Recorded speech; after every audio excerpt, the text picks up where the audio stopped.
I will call to order the Monday, November 11th meeting of the Verona Common Council, and we will begin with the Pledge of Allegiance. I pledge allegiance to the flag of the United States of America and to the republic for which it stands, one nation, under God, indivisible, with liberty and justice for all.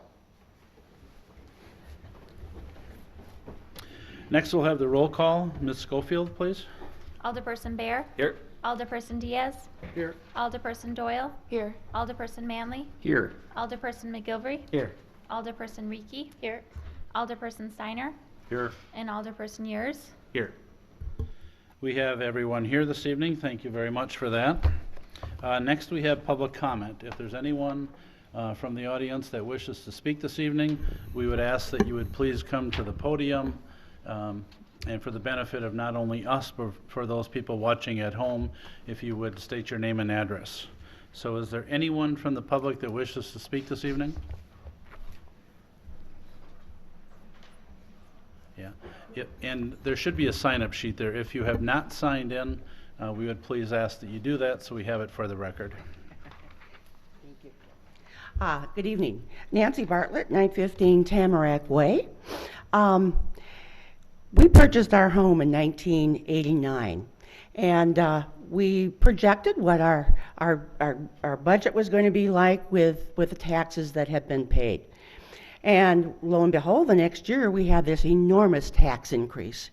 Needless to say, we were surprised and not pleased, and it really tightened up our budgets immensely. Now we've kind of crossed over into that baby boomer age where we're going to be retiring soon and looking at a fixed income. So any kind of a budget increase has a huge impact on what we personally budget and what we can afford. And I think you'll find that to be the case with a lot of people in Verona. A lot of people have moved from Madison into Verona because it's a friendly community, it's a safe community. Our city leaders have done an excellent job of making sure that our taxes stay low. And a lot of people have moved from Madison, and they like this. They like the way things are running. I think it's very important as you're considering the amendments to the budget process that you remember Madison has a tendency to raise taxes and perhaps not take into consideration the taxpayer. I am hoping that you all will consider the taxpayer and leave Madison politics and their way that they handle things in Madison and leave them out of Verona. Thank you. Thank you. Is there anyone else from the public that wishes to speak this evening? Go ahead.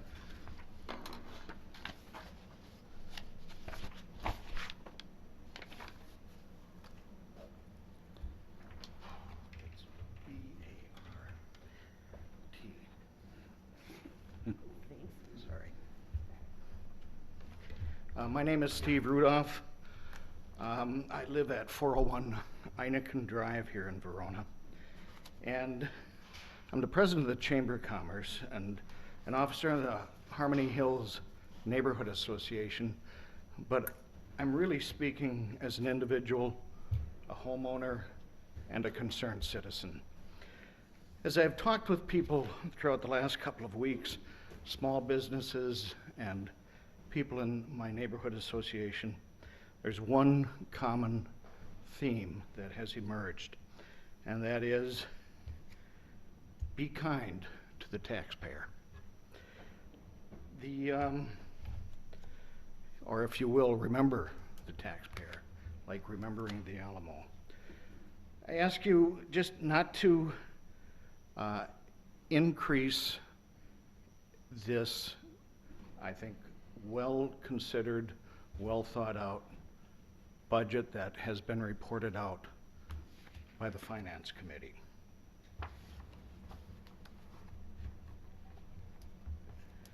It's hard for me to read my writing. Our taxes are plenty high, and we want to encourage you to not take them any higher. we have a wonderful community here, and we'd like to continue to have a reasonable tax base and see the improvements that you've been doing, but to also not burden the taxpayer unnecessarily. Thank you very much. Thank you. Is there anyone else from the public that wishes to speak this evening? Is there anyone else from the public that wishes to speak? I was asked 3 times, so I will again. Is there anyone else from the public that wishes to speak this evening? Seeing none, we are going to move on to the remainder of the agenda.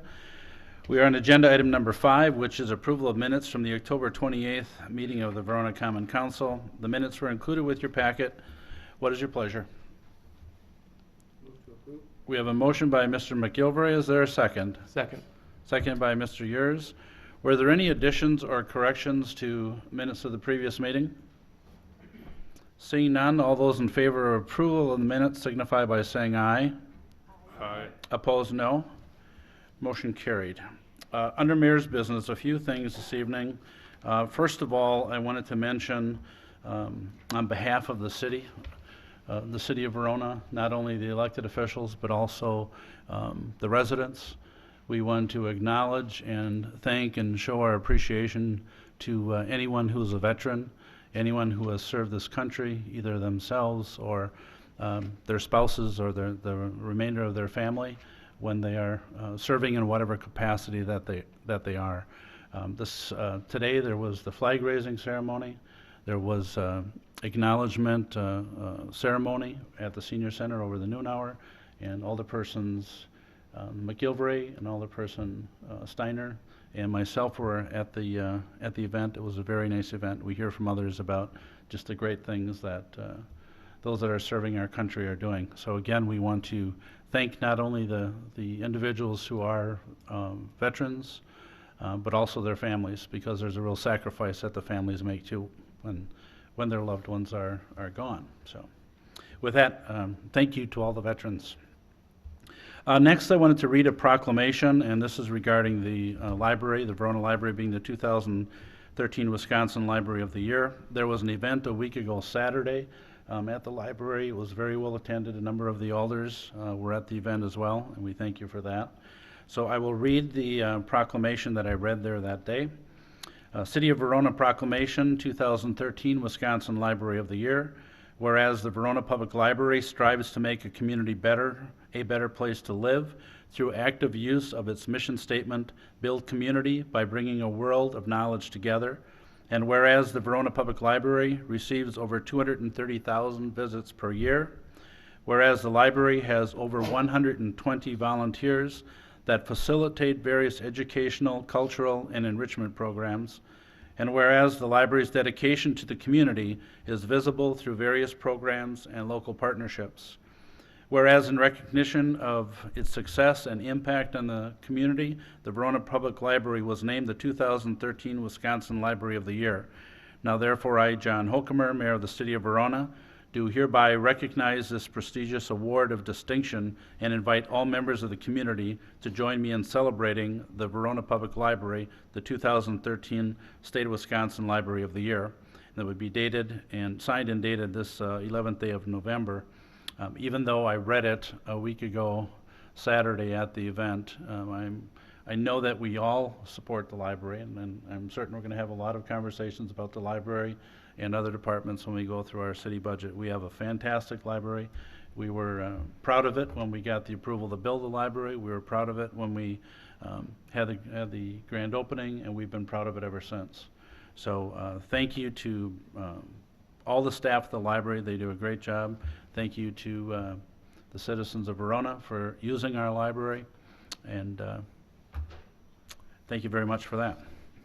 So next on the agenda, we do this on an annual basis. We have the chamber come in and talk to us about the room tax dollars, and Carl Curtis is with us this evening. So Carl, with that, I will turn it over to you. Thank you, Mr. Mayor, and thank you, members of the council, for having me. As the mayor mentioned, every year at this time, I come in and give you accounting of how we spent the room tax funds that you've entrusted to the Chamber of Commerce. Before I get started on that, I just want to kind of make a quick comment in that the Chamber has always had a very good working relationship with the city, and we very much value that relationship and all that you guys do for us, and we're always hoping to improve our relationship and work hand in hand with you on anything we can possibly work on. So, before I get into the presentation, I know you have a busy agenda, so I'm going to keep this as short as I possibly can. Did you all get one of these in your packet? This is basically an accounting of how every cent of the room tax money we are entrusted with gets spent. And I'm going to give you just a real, because there's 5 new people here who haven't seen this presentation before, I'm just going to give you a really quick kind of summary of how this works.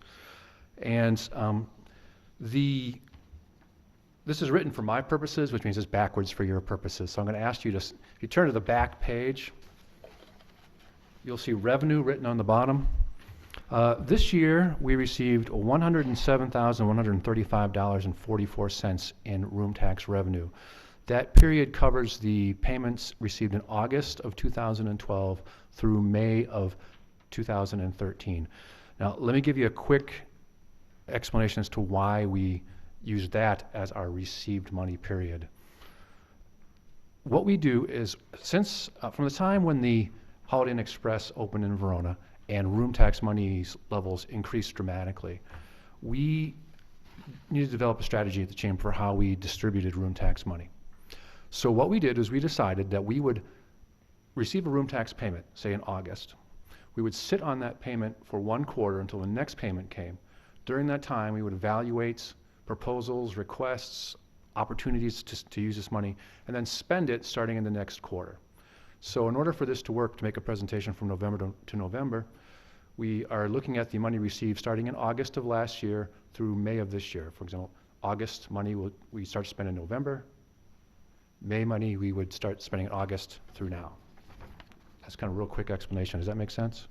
So it is a 1-year period, back 1 quarter. Okay.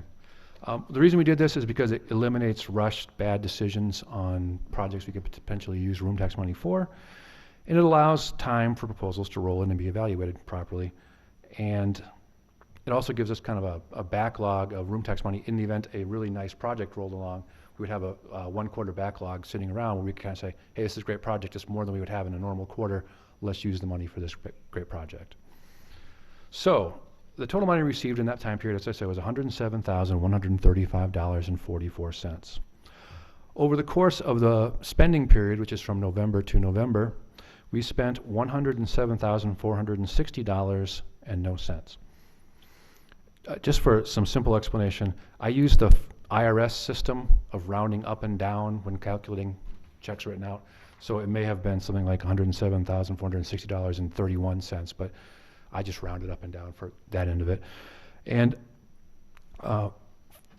you may be asking why we spent more money than we took in. Well, the reason is for 2 or 3 years we fell behind and not spending quite as much money as we took in. We got a deficit of about $4,000. And over the last 2 years we spent more money than we took in to make up that deficit. And we still have a little bit more to catch up, but all of our room tax funds are kept in a segregated account, so they're not going anyplace. We know exactly how much we've received, and it's all in one place. So now quickly, just to, if you go to the front page. Carl, before you do that, Yep. for perhaps for people that are not familiar with room tax, a room tax is a tax that's put on a hotel stay that's collected at the time of the hotel stay. Then those hotel operators hold on to that money, and on a quarterly basis they pay the city. There's a cap of a percentage cap by the state of how high a municipality can go on a room tax percentage. And then a certain percentage of that, at least 70%, has to be used for economic development type purposes. So Actually, it's tourism and tourism tourism projects. Yeah, tourism and tourism projects. So I just wanted, so that people are aware of it, it's a tax that's put on a hotel stay where usually they are tourists to the city. Sometimes they could be family members of residents of the city, but usually it's tourist people that are spending a night or multiple nights here.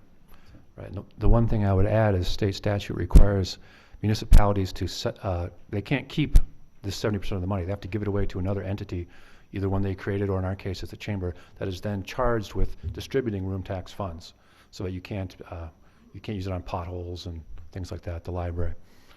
So I'm going to very quickly just go through some real high points here of how we spent the money we received this year. There's three basic types of spending that we do. The first one is general expenditures, and if you go to the first page, that's the first long list. The majority of this is advertising and promotional materials. I brought a couple of handouts I can show you here. This is the Greater Madison Convention and Visitors Bureau's biannual, this is the fall-winter publication. They do a spring-summer publication. We advertise Verona events in this every time it comes out.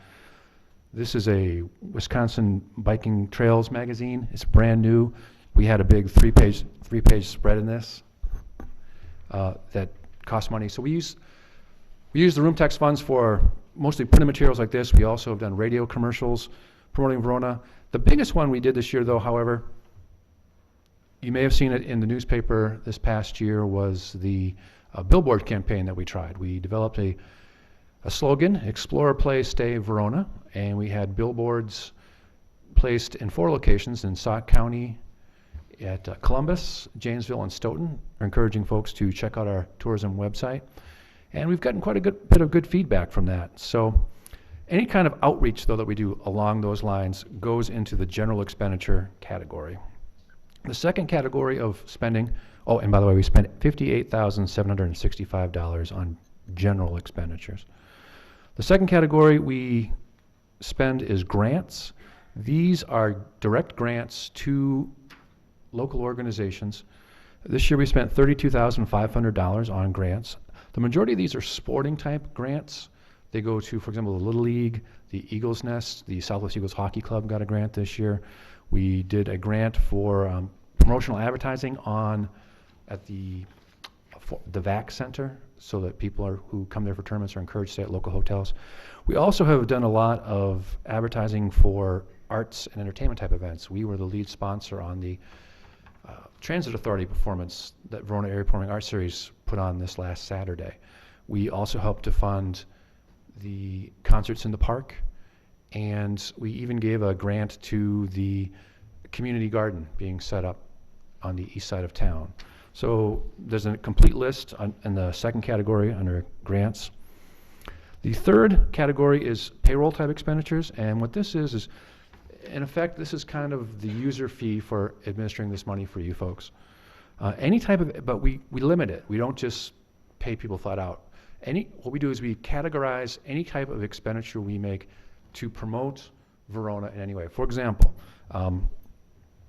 most of you don't know this because you see me at the chamber, but one day a year, I am the janitor at the Ironman Triathlon Festival here in Verona. We bill that time because it's promoting tourism to this account. Another good example would be our maps. And again, I brought a visual aid. This is one of our most important pieces of literature that we put together. We did not use any tourism funds to create this map. I want to be very clear on that. This is all self-funded. But the distribution of this map, postage we might use to mail these maps out to the visitor center in Beloit, is put under tourism. When I have to go deliver these things all over the county, that money is used towards payroll. So those are the kind of expenses that we use these tourism funds for in terms of payroll. It's all justified towards things that we do. The total payroll expenditure was $16,195. That includes both me and the assistants I've had working at the office this year. So, and just a quick note, I have a bunch of these maps. If anybody wants one before I leave, you're more than welcome to pick one up. In the future, the chamber is always looking for good ideas for ways to utilize room tax funds, especially if we have another hotel opening up in the near future. That will bring in more room tax revenue, and by statute, we're obligated to find a home for that revenue. And giving away money isn't always as easy as it sounds. Believe it or not. I didn't think so until I started doing it, but we're always looking for great ideas. One thing we're considering potentially this year is another message sign similar to the one by the Eagles Nest, perhaps over by the high school. That's not a done deal yet, but that's one thing we're looking at. We're planning to do some branding work to help further develop Verona as a tourism destination in line with the Explore, Play, Stay work that we've done, focusing primarily on biking and youth sports kind of activities. And then, of course, we're always looking out for any kind of major event that will bring people to Verona. The idea is to put heads in beds. Theoretically, the money we spend should encourage people to stay at one of our 2 hotels here, which then perpetuates the room tax fund. So that was a very brief overview of the materials I gave you. You should have received a letter that I sent the official report to the mayor that kind of details things a little more thoroughly. If there are any questions about how room tax funds were used by the chamber or any other general questions about room tax funds, I'd be happy to answer them now. Are there any questions for Mr. Curtis? Questions or comments? Mr. McGilvray? Thank you. Thank you, Mr. Kurst. Are there any upcoming events that you're currently pursuing in order to sponsor as part of your grant? Anything exciting you got coming up? Well, we have Hometown Holidays coming up. We don't use a whole bunch of room tax funds for that, but we will be doing a tree lighting ceremony and the chili supper like we always do at the senior center. We're trying to get Gary Canalti to come out like he usually does and do the official tree lighting. Santa will be delivered on a fire truck for all the kids. That is December 6th. And also on December 7th, we're doing a retail event called the Holiday Crawl. It's kind of like a scavenger hunt. We'll use a little bit of retail funds for this.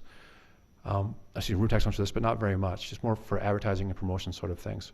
One of the reasons I asked for suggestions is because we did lose a couple events this year. As you know, the last 2 years we've had the Cyclocross National Championships here in Verona. And we don't have those this year because they rotate around the country.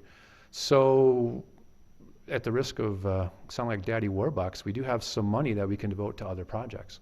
And that's why if anyone in the audience today or anybody up here or anybody behind me has a good project to let me know about, we'd be happy to consider that kind of project. As I mentioned, the criteria we use is we try to get folks projects that bring people into town. If it's something solely for the local community, we sometimes give small amounts of money, but we're looking for events that bring people into town from outside the area, sporting events, that sort of thing. So the next big thing we have those Hometown Holidays, and then from there we'll get into our usual cycle. We just did the mud runs through race day events. There was the adult and children's mud run. We will have a hockey tournament coming up in March, and we've been talking to folks at the VAC Center about basketball tournaments, but nothing's firmed up there. So, Further questions or comments? Not seeing any, Carl. Thank you very much. okay, We appreciate your efforts. thank you. The final thing I have under mayor's business, typically in the month of December, we hold one common council meeting. It would be my suggestion that we hold a meeting on December 9th, and I just want to make sure that we have a quorum for that. It would be our normal council meeting, the second Monday of the month. Does that work for a majority of the folks? All right, we will do our council meeting in December on December 9th. That concludes the mayor's business this evening. We'll move to the administrator's report. Mr. Burns, please. Yes, thank you. I have a couple updates I'd like to provide this evening about upcoming events. First of all, the Dane County Cities and Villages Association is going to be having their bi-monthly membership meeting, which will take place on Wednesday, November 20th. That's going to be a noon meeting in the city of Middleton at their fire station. And one of the guest speakers on the agenda is going to be Kurt Wysinski from the League of Wisconsin Municipalities to provide a legislative update. Also coming up on December 2nd, that's tentatively been identified as a date for downtown steering committee meeting. We're still waiting to hear from committee members about their availability, but the plan would be if people are available to do a 4 p.m. meeting on December 2nd, that would be the 5th and final steering committee meeting and the opportunity for the steering committee to provide additional comments before the draft plan would go to the Plan Commission and the City Council for consideration. Also coming up on December 3rd would be the next meeting of the Fire Ad Hoc Committee that's working with the Fire and EMS Station project. And the plan for that meeting would be to have the architect in attendance, provide an update and some potential schematic design and preliminary elevations. We're also hoping to have a construction manager on board by that meeting and be able to provide additional estimates for the cost and construction process. And then we have several meetings coming up on the city budget that we talked about earlier this evening at the Committee of the Whole. But just a reminder that next Monday, the 18th at 6 p.m., there'll be a Committee of the Whole on the budget, followed by the next council meeting, the 25th at 7 p.m. will be the budget public hearing and action on the budget. Be happy to answer any questions. Thank you, Mr. Burns. Are there any questions or comments? Ms. Doyle, please. For the Fire Ad Hoc Committee meeting, what's the time and location for that? Oh, yes, I'm sorry, that's 5:30 p.m. and that'll be here at City Hall. Are there any other questions or comments for Mr. Burns? Seeing none, thank you, Bill. We'll move on to the engineer's report. Mr. Gunlock, please. Thank you. Projects this evening, Scenic Ridge Phase 5. This subdivision has been completed except for the equipment in the lift station and some street terrace restoration that is ongoing at this time. There are also some punch list items of work that need to be completed. The city building inspection department has been notified that building permits can be issued, and 5 foundation excavations have already been started. Going on to Cathedral Point Locust Addition, contractor placed the asphalt binder course last week and was placing crushed aggregate base for the sidewalks today. Sidewalks will be poured later this week, leaving street terraces to be restored. All work should be completed within 2 to 3 weeks in this subdivision. Locust Drive, the majority of Locust Drive has been paved except for the Chapel Royal Drive intersection that had to wait for a gas main to be lowered. Remainder of the street to be paved this week, with the sidewalks also scheduled to be poured later this week. Street terrace restoration will follow, and that'll complete all work. Liberty Business Park, contractor completed the asphalt paving and placed the pavement markings on the County Trunk Highway M right turn lane last week. He has the majority of the street terrace restoration completed on the west side of the street and should complete all other work in the subdivision by the end of this week. The asphalt surface course on Liberty Drive will be placed next spring, as will pavement markings. Epic Food Service Building, some minor utility adjustments were underway for the food service building. And finally, on Northern Lights relocation, the grading was completed, curb was poured last week. Paving should be completed, if not by the end of next week, by the end of the following week. With the snow today, construction is winding down in many projects, although many projects or building projects will start at Epic, but public works projects are pretty close to finished in the city. That ends the report for this evening. If there's any questions, I'd be happy to try to answer them. Are there any questions or comments for Mr. Gunlock? Not seeing any. Thank you, Bob. You're welcome. We'll move on then to committee reports. We'll begin with the Plan Commission. Mr. Yurs, please. Thank you, Mr. Mayor. I'd like to make a motion to approve Resolution R-13-048, approving a conditional use permit amendment to the Epic Group development located at 1979 Milky Way. We have a motion by Mr. Yurs. Is there a second? Seconded by Mr. Bear. Mr. Yurs? Thank you. The proposed conditional use permit amendment will allow Epic Systems Corporation to construct 5 office buildings that will be known as Campus 4. The new campus will contain approximately 478,000 square feet of office space and 1,580 offices. Construction of Campus 4 will occur in 2 phases. Buildings 1 and 2 will be constructed concurrently with the construction of the underground parking structure, as these buildings will not be located on the parking structure. Tentatively, construction of buildings 1 and 2 will begin in late November. Buildings 3, 4, and 5 would be constructed after the completion of the parking structure, and these buildings will be located on top of the underground structure. Tentatively, buildings 3, 4, and 5 would begin construction in 2015. The Plan Commission held a required public hearing on November 4th, 2013, and voted to recommend the approval of the conditional use permit amendment to Epic's Group development. Thank you, Mr. Yurs. Are there questions or comments from the council? Questions or comments? I know we've all seen this before. It's been before us, it's been for the Plan Commission, and comments that were made at the Plan Commission is that Epic has always done what they say that they're going to do, and they do a nice job of it. Mr. Manley? Yeah, a question, Mr. Years, when the Plan Commission reviewed this proposal and held a public hearing, do you recall significant or even any concerns being brought forward by folks in the neighborhood? No, not really. The one concern was how the buildings would be seen, but they've shown pictures of the berm that's being constructed with the buildings built in, and you can't see much of anything. And so the Plan Commission was unanimous in their support. Okay, thank you. Mr. Bear? Thank you, Mr. Mayor. I note that there's 5 exemptions for height included in this conditional use permit amendment. And in talking with Mr. Dickman from Epic, there's certainly an issue with the current height restriction and being able to build a 3-story building that has a pitched roof under that requirement, and something I think that the Plan Commission and the council should take another look at to see if that should potentially be amended or changed to better accommodate a 3-story building. Thank you. Thank you. Mr. Diaz? I just wanted to note that I'll be abstaining on this vote and the next one. Further questions or comments from the council? Seeing none, I will call the motion then. All those in favor signify by saying aye. Aye. Opposed, no.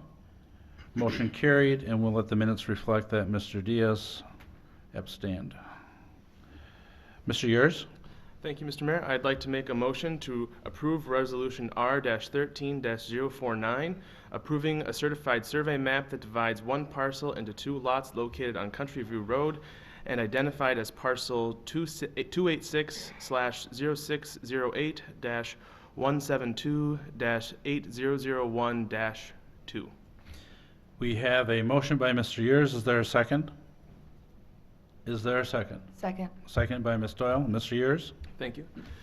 The proposed certified survey map will divide one parcel into 2 parcels. Epic currently owns both lots 1 and 2 of the proposed CSM. Epic is proposing the CSM to divide this parcel and swap lot 2 with Carl, forgive me if I pronounce the name wrong, Dvorak, for 3 lots that are located south of the proposed land division. The new lots are consistent with other rural agricultural zone parcels in the city, and the Plan Commission voted to recommend the approval of the proposed CSM. Thank you, Mr. Yurs. Are there questions or comments from the council? Questions or comments? There was a feed off of Mr. Manley's question before. There were no questions or concerns that were brought up at the Plan Commission from any of the neighbors. Seeing no other questions or comments, all those in favor of the motion signify by saying aye. Aye. Opposed, no.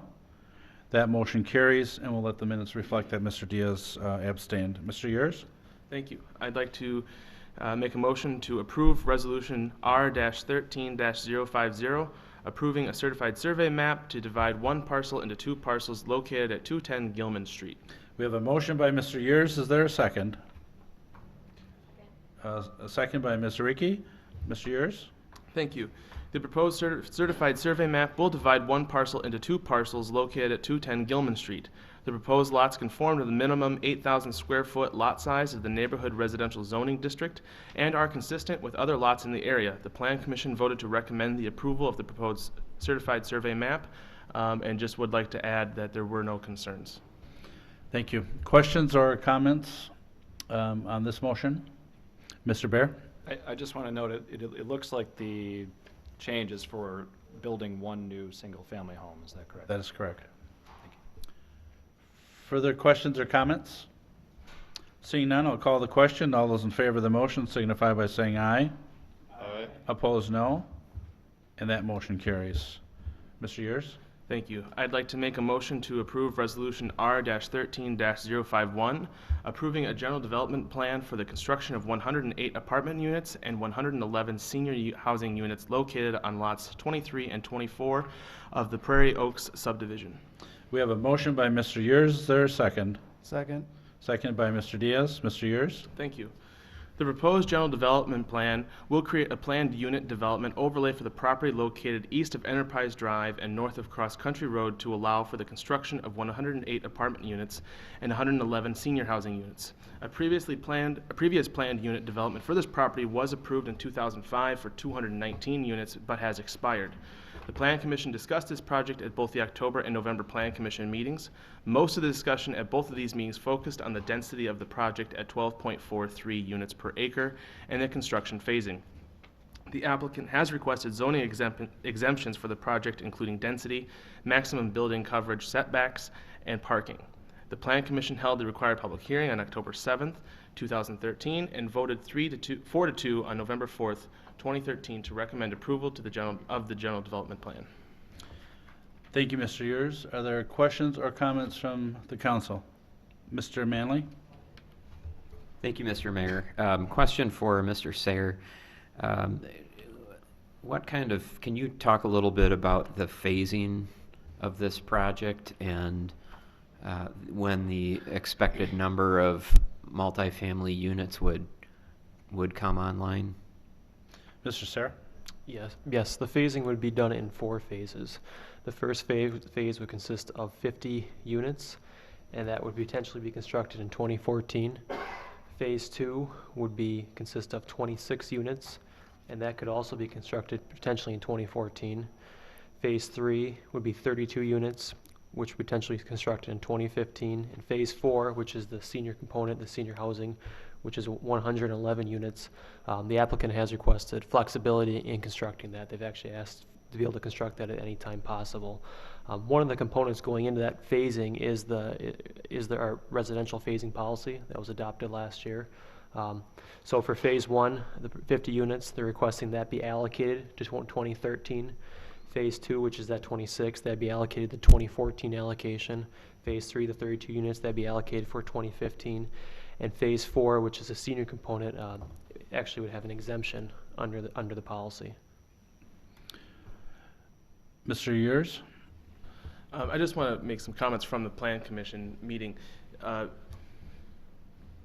One of the main points is the density issue, and those of us who did support the project are in consensus, I believe, with this, that the 111 senior housing units are kind of the cornerstone for this development. And that's one of the major reasons for the density issue. And if that's true, I'm still in support of that. As well as this phasing issue. It was also brought up at the Plan Commission that we should revisit some of these rules that the Plan Commission has developed, and there was a general consensus that the Plan Commission should go back and discuss some of these rules to make sure that we're not putting an undue burden on the city, that if one development has 50 units come in, that we're also not stifling other development in other areas of the city. So I just wanted to make those couple of comments. Just one additional comment. I would concur with what Mr. Yurs said, but also that the Plan Commission members stressed the importance of that, the senior development and the memory loss portion of the phasing, and their preference would be that would have come earlier in the phasing rather than later, but that was an important piece of it. Ms. Reekie? That was exactly what my question was going to be related to. Is there a possibility that the phasing could include part or all of the senior housing in the first or second phase instead of the last phase? Mr. Yurs?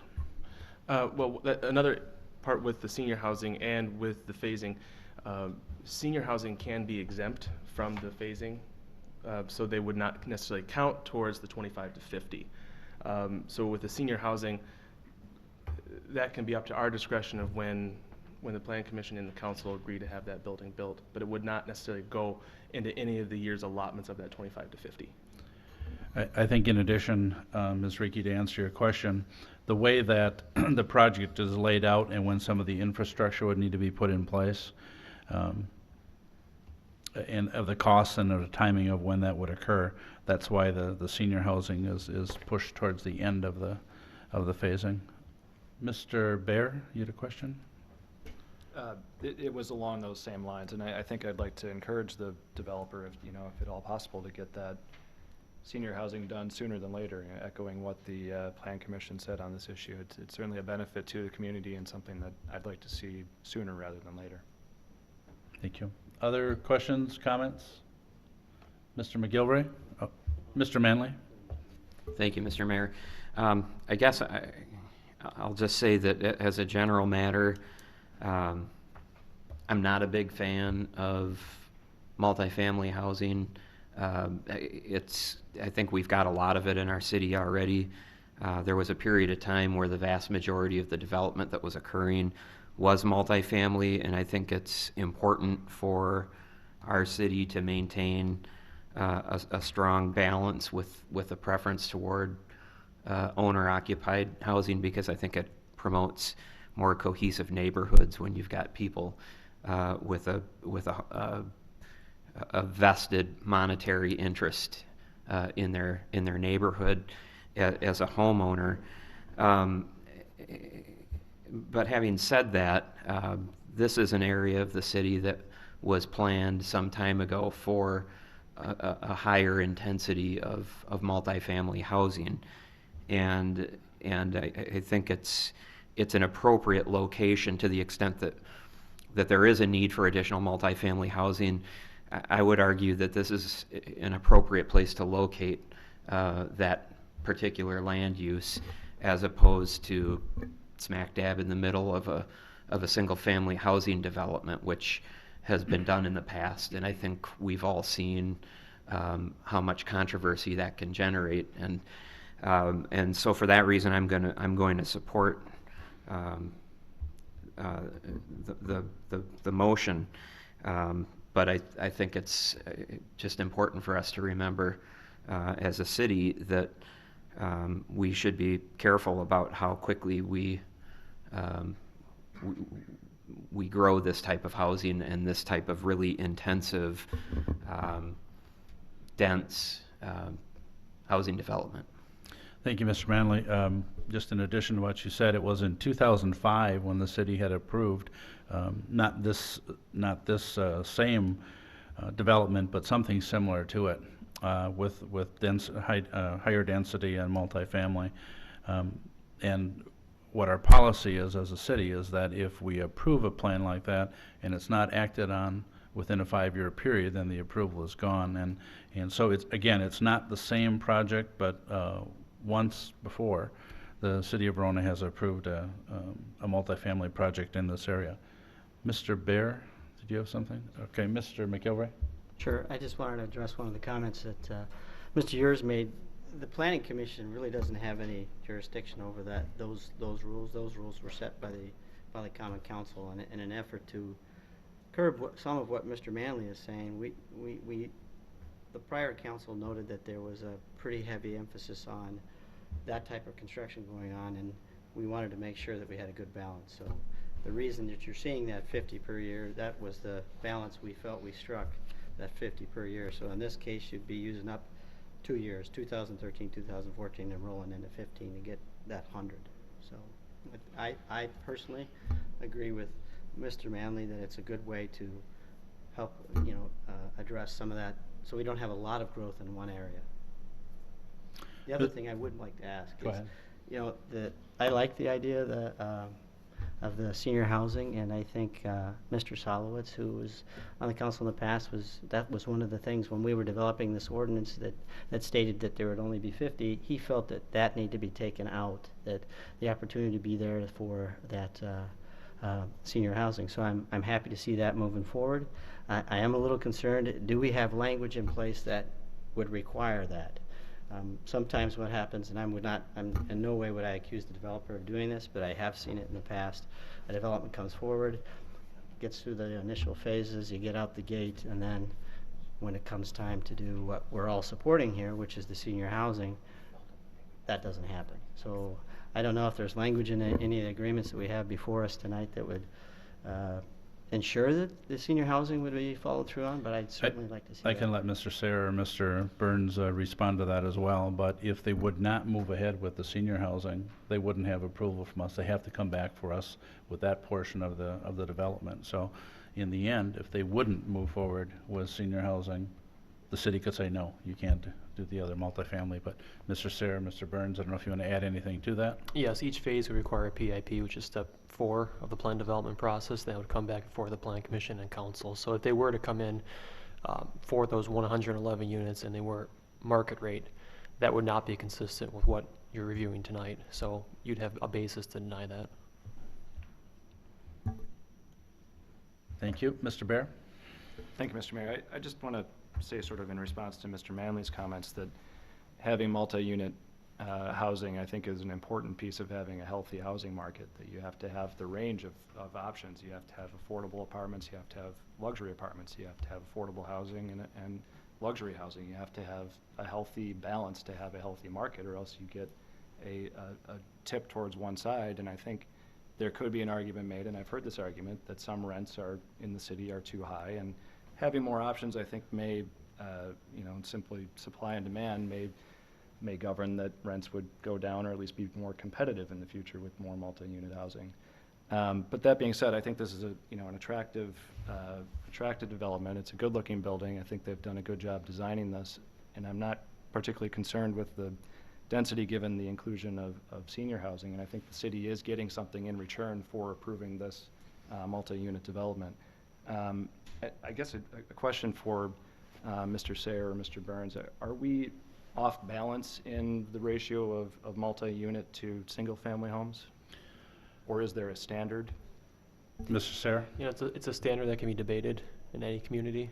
I know that was one of the items that was looked at when that policy was adopted, of what that ratio should be, but by no means is there appropriate planning ratio that should be set. It comes down to what the community wants. I've seen communities that have 80-20 single family.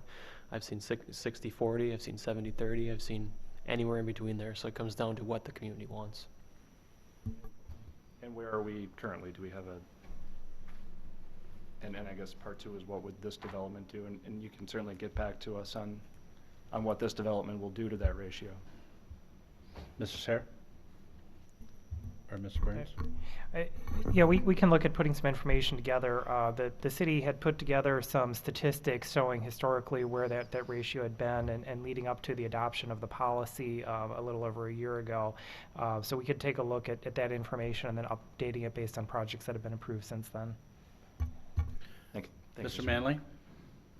Yeah, I guess I'll just say that I recall at one time an analysis was done that Bruce Sylvester, our prior planner, and at that time they had, I think 75% of the housing that had been coming online in the city was multifamily, as compared to 25% single family. And while I don't disagree with Mr. Bear that we should have a balanced housing mix, any implication that Verona doesn't have a significant supply of single family or multifamily housing is, I think, just not an accurate portrayal. And I'm not saying you were portraying that we didn't have multifamily, but we do. We have very significant multifamily housing opportunities in the city. And I think what we were finding as a city was that we were approving a lot more multifamily than we were single family. And there are certainly benefits of multifamily housing. Right out of college, I lived in an apartment. I mean, that's a needed housing stock in any community, including ours. But you can take a look at the statistics, and the statistics are that when you have single-family housing and people invested in their community and in their neighborhood, you have lower crime rates and fewer incident calls involving the police department than you do in multifamily housing developments. And so my point is that I think it's important for us to be cognizant of that and just make sure that we don't go out of balance. Mr. Sayre? Just to address the ratio, the policy that was adopted last year does set a target range of having at least 70% of the city's housing to be single family. The goal initially laid out was, it does say in here also 75% single, 25 multifamily in each development, but it does say that to shoot for at least 70% of single family or dwellings in the city to be single family, and then 30% to be multifamily. Are there any further comments or questions on the motion? Mr. Diaz? I just wanted to say that I like this project. I like the senior component of it, and I probably said all this stuff at the previous meeting, but I think it's something that there's a demand for senior housing in the community, and I'm glad to see a developer step forward and provide the units. And I hope that they work on that component of the project as soon as they can. Thank you. Further questions or comments? Ms. Reiki? I guess I just had a more of a pointed question for the developer about if it would be possible to phase in some of the senior housing, I mean, infrastructure-wise, if it's even a possibility or if that's a deal breaker to phase in some of the senior housing earlier. Is there anyone here representing the applicant that would wish to address that question? Please. Hi, my name is Gary Buns, and Middleton resident. We've already put together the project here in Verona with 42 owner-occupied condo units, 40 of which are sold. And that project for us started, I think, after the approval process, so I'm going to say in 2006.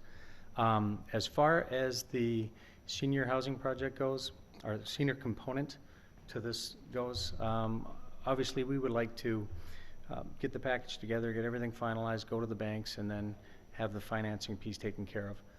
From that standpoint, we're not there yet, not having, you know, the approval for the whole program and the whole plan. We're interested in getting it going as soon as we can, which is why over the last 2 planning commission meetings, when we've asked for, or when the phasing came up, we asked for the senior component not to be phased in at some point in the future to give us the flexibility based on financing and based on the infrastructure, the actual roads that we do have to put in.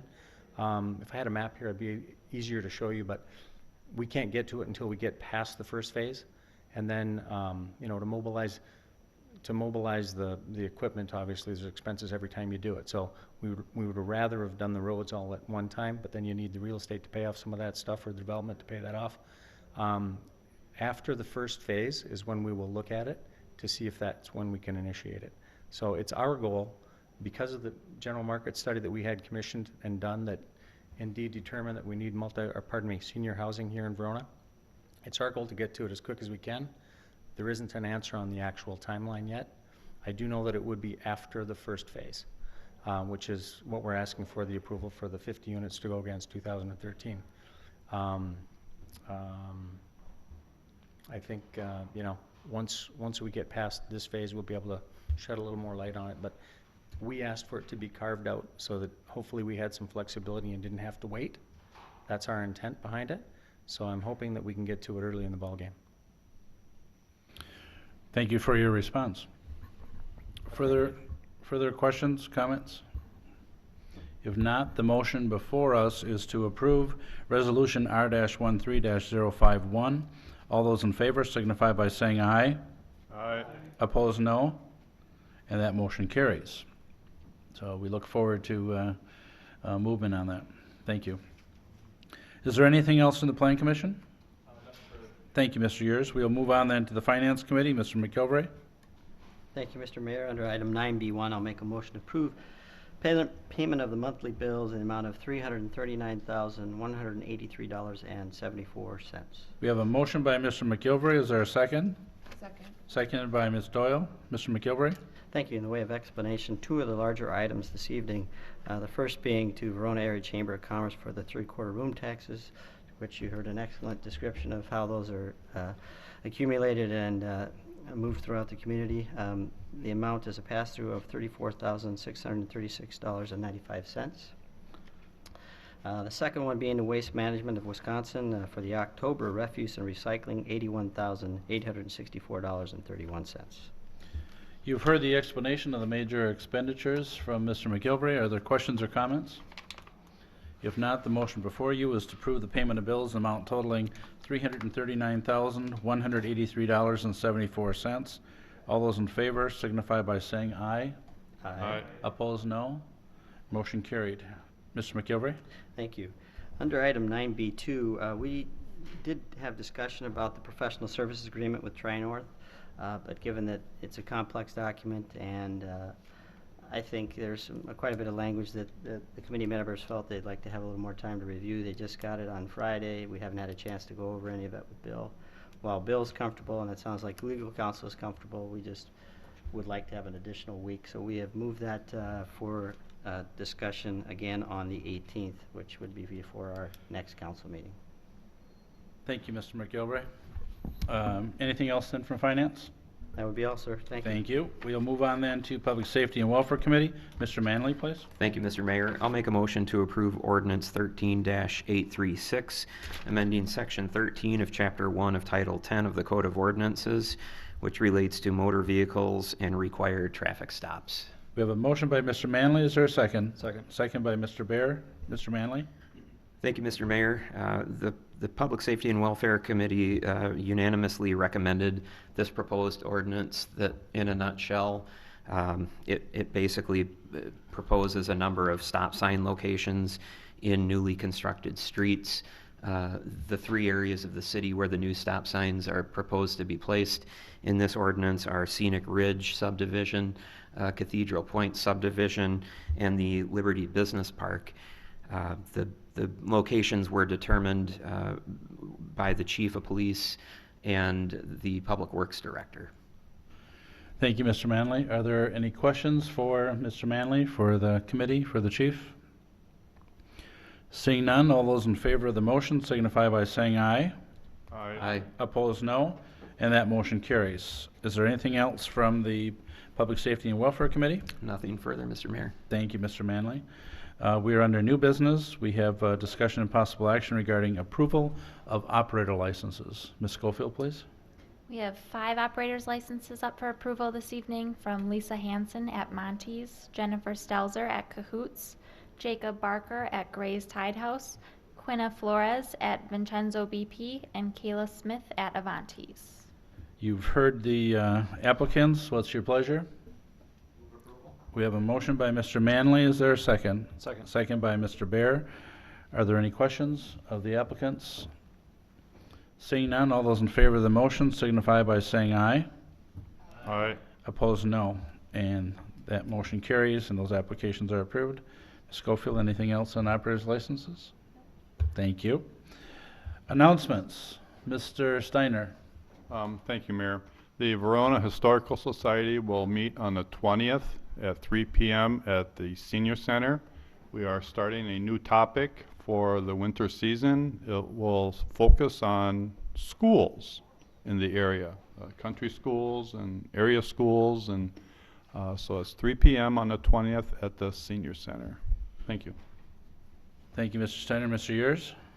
I just want to take a moment to once again thank Cub Scout Pack 549 for joining me here at City Hall last Saturday. We had a blast going through.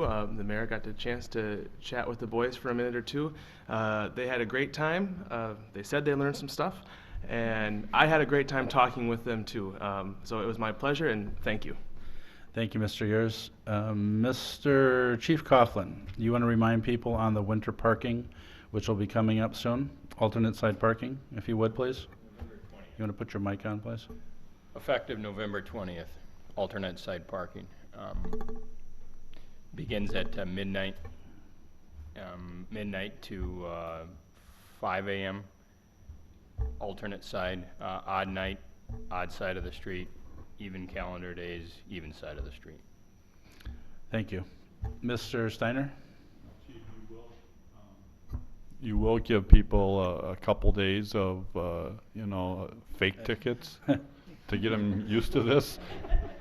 We are a kinder, gentler department, and we will continue to provide reminders for a few days, dependent upon the weather, of course. If we have significant snowfall, we're inclined to be a little more stern on the enforcement to assist DPW with clearing the streets. If not, and we're able to, we typically provide warnings for the first few days until we get our customers trained. Thank you. Sure. Thank you. Are there any additional announcements this evening?